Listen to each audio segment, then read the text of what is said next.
Well, guys, welcome to the final chapter of the OpenStack Psychology 2E online textbook that we have been going through for a while now. As always, my name is Prescott, and again, I'm here at PsychSync. It's the Sync Psychology. And so, yeah, we're going to get started today on this last chapter. I've had a great time. I hope you guys have found it, at the very least educational. You learned something. But yeah, so let's get started with chapter 16, Therapy and Treatment. So, many forms of therapy have been developed to treat a wide array of problems. These Marines who served in Iraq and Afghanistan, together with community mental health volunteers, are part of the Ocean Therapy Program at Camp Pendleton, a program in which learning to surf is combined with group discussions. The program helps vets recover, especially vets who suffer from post-traumatic stress disorder, PTSD, which we talked a good bit about in the last chapter, psychological disorders. Anyways, mental health treatment. Approximately 19% of U.S. adults and 13% of adolescents, ages 8 through 15, experience mental illness, please start there, in a given year. The percentage of adults who received mental health treatment in 2004 through 2008 is shown below. Adults seeking treatment increased slightly from 2004 to 2008. About one-third to one-half of U.S. adolescents with mental disorders receive treatment, with behavior-related disorders more likely to be treated. So here we have the U.S. adult mental health treatment from 2004 to 2008 from the National Institute of Mental Health. And then we see the percent of adults through the years, again, 2004 to 2008, that seek mental health treatment. And then we have, what is that? No, that's not the same chart. So, it's not the same chart, but it is the same text. I don't need to read it again. But here you can see the percent with disorder for each year. So anxiety, mood, conduct, ADHD, any disorder. Not each year, but each disorder. I'm sorry, guys. Alright, so treatment in the past. Throughout most of history, mental illness was believed to be caused by supernatural forces such as witchcraft or demonic possession. And again, we discussed this in the last chapter if you guys haven't seen that. People with mental illnesses at this time were often subjected to cruelty and poor treatment. Treatments aimed at supernatural forces, exorcism involving incantations and prayers said over the individual's body by a priest/religious figure, and trephining, which was a hole was made in the skull to release spirits from the body. This often led to death because it is often not a good idea to get a hole drilled into your skull. Execution or imprisonment. Many mentally ill people were burnt at the stake after being accused of witchcraft. So, 18th century. By the 18th century, people exhibiting unusual behavior began to be institutionalized. Asylums were the first institutions created with a specific purpose of housing people with psychological disorders.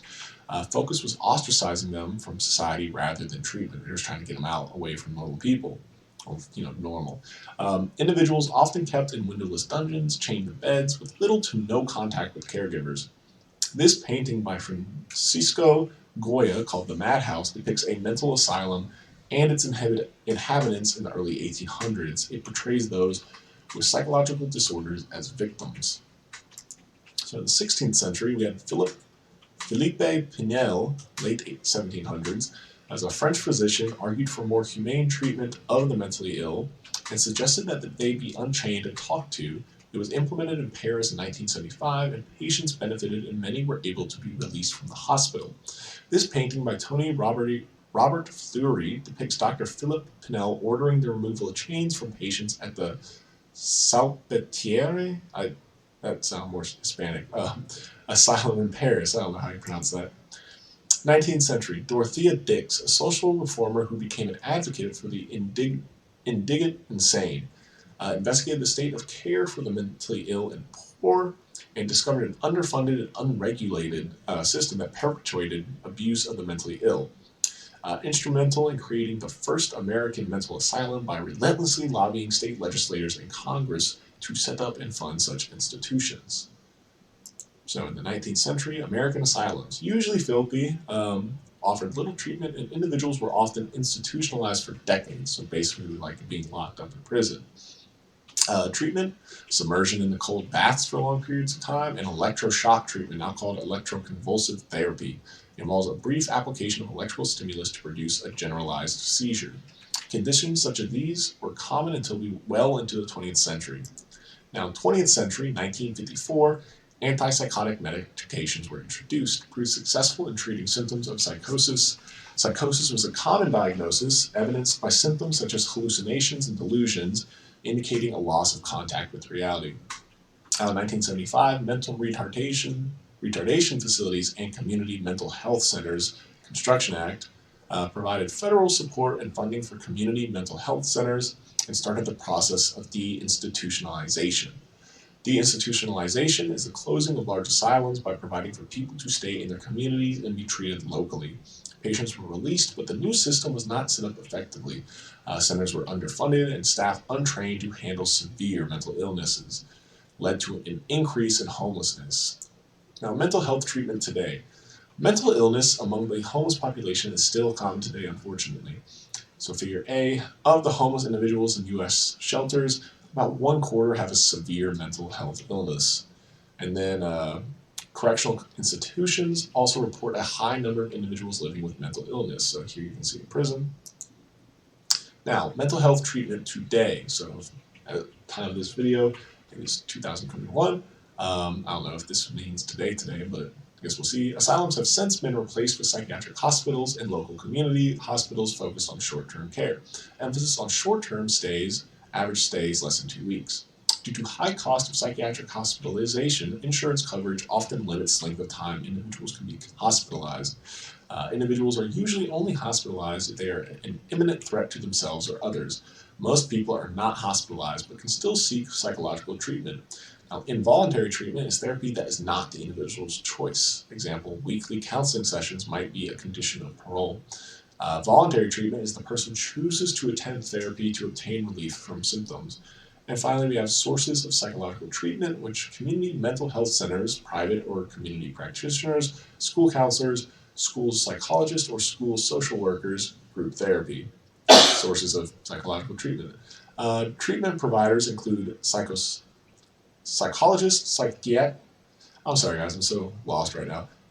Treatment providers include psychologists, psychiatrists, clinical social workers, and marriage and family therapists. I have no idea why I pronounced psychiatrists like that. Now, types of treatment. Type, psychodynamic psychotherapy, brief description, talk therapy based on belief that the unconscious and childhood conflicts impact behavior. Example, patient talks about his past. And we have play therapy. It's a psychoanalytical therapy where an interaction with toys is used instead of talk, used in child therapy. So a patient or child acts out family scenes with dolls. Well, in that circumstance, child it could be.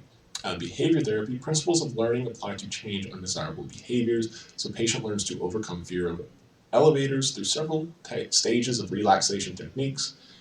Cognitive therapy, awareness of cognitive process, helps patients eliminate thought patterns that lead to distress. So, for example, the patient learns not to overgeneralize failure based on single failure. Then we have the cognitive behavioral therapy, CBT, work to change cognitive distortions and self-defeating behaviors. The patient learns to identify self-defeating behaviors to overcome an eating disorder. And finally, we have the humanistic therapy, increase self-awareness and acceptance through focus on conscious thoughts. The patient learns to articulate thoughts that keep her from achieving her goals. So, next we have psychoanalysis. It is the first form of psychotherapy developed by Sigmund Freud, if you remember way back, I think in chapter 1. In the early 20th century, it is aimed to help uncover repressed feelings. Techniques include free association. The patient relaxes and then says whatever comes to mind at the moment. Freud theorized that the ego would try to block unacceptable urges or painful conflicts during free association, causing the patient to demonstrate resistance. Dream analysis. Therapist interprets the underlying meaning of dreams and then transference. Patient transfers all the positive or negative emotions associated with their other relationships to the psychoanalysis. Now, psychoanalysis is less popular today, but Freud's perspective has been expanded upon by incorporating modern theories and methodology. So psychodynamic psychotherapy is talk therapy based on belief that the unconscious and childhood conflicts impact behavior. Continuing on. So this is the famous couch in Freud's consulting room. Patients were instructed to lie comfortably on the couch and to face away from Freud in order to feel less inhibited and to help them focus. Today, a psychotherapy patient is not likely to lie on a couch. Instead, he's more likely to sit facing the therapist. Now, play therapy. Psychoanalytical therapy, wherein interaction with toys is used instead of talk, and is used in child therapy. Used to help clients prevent/resolve psychosocial difficulties and achieve optimal growth. Techniques include toys such as dolls, stuffed animals, and sandbox figurines are used to help children play out their hopes, fantasies, and dramas. Sand play or sand tray therapy, children can set up a three-dimensional world using various figures and objects that correspond to their inner state.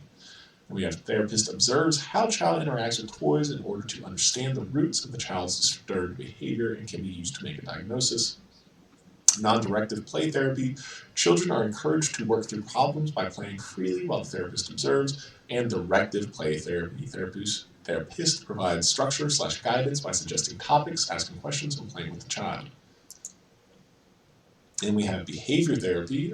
Principles of learning are applied to change undesirable behaviors based on the belief that dysfunctional behaviors can be changed by teaching clients more constructive behaviors.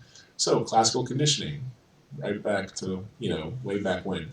Conditioning principles are applied to recondition clients and change their behavior. Now, counter-conditioning is when a client learns a new response to a stimulus that has previously elicited an undesirable behavior. It includes aversive conditioning and exposure therapy. Now, aversive conditioning uses an unpleasant stimulus to stop an undesirable behavior.